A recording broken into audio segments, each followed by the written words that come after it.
আমরা ন্যায় বিচার সমাজে কায়েম করার পক্ষে। একজন সাধারণ মানুষ অপরাধ করলে যে আইনে তার বিচার হয়ে শাস্তি হবে, রাষ্ট্রের রাষ্ট্রপতি, প্রধানমন্ত্রী, মন্ত্রিপরিষদের সদস্য তারাও যদি সেই অপরাধ করেন, ইনশাআল্লাহ আইন এবং বিচার কাউকে ছাড় দিয়ে কথা বলবে না। সম্মানিত ভাইরা, আমাদের অঙ্গীকার খুবই স্পষ্ট। আমরা ন্যায় বিচার সমাজে কায়েম করার পক্ষে।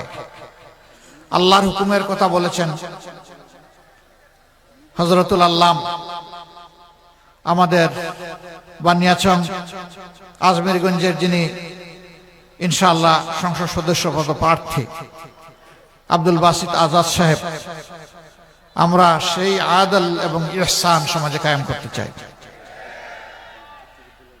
একজন সাধারণ মানুষ অপরাধ করলে যে আইনে তার বিচার হয়ে শাস্তি হবে, রাষ্ট্রের রাষ্ট্রপতি, প্রধানমন্ত্রী, মন্ত্রিপরিষদের সদস্য তারাও যদি সেই অপরাধ করেন, ইনশাআল্লাহ আইন এবং বিচার কাউকে ছাড় দিয়ে কথা বলবে না।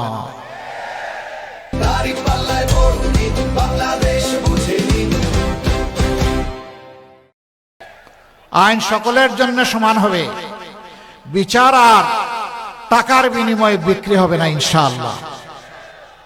গরিবের, অসহায় মানুষের কোনো বিচার নেই। বিচার সবসময় প্রভাবশালীর পক্ষে। এই বিচার ইনশাআল্লাহ আল্লাহ আমাদেরকে সুযোগ দিলে আমরা অচল করে দিব। এই বিচার আর চলবে না। ওই বাংলাদেশ আর দেখতে চাই না, যেই বাংলাদেশে আমার মা, বোন, জায়া, কন্যা কারো কোনো জীবন এবং ইজ্জতের নিরাপত্তা নাই। এই বাংলাদেশ দেখতে চাই না। এই বাংলাদেশও দেখতে চাই না যেই বাংলাদেশের চাঁদার জ্বালায় সমস্ত মানুষ অতিষ্ঠ।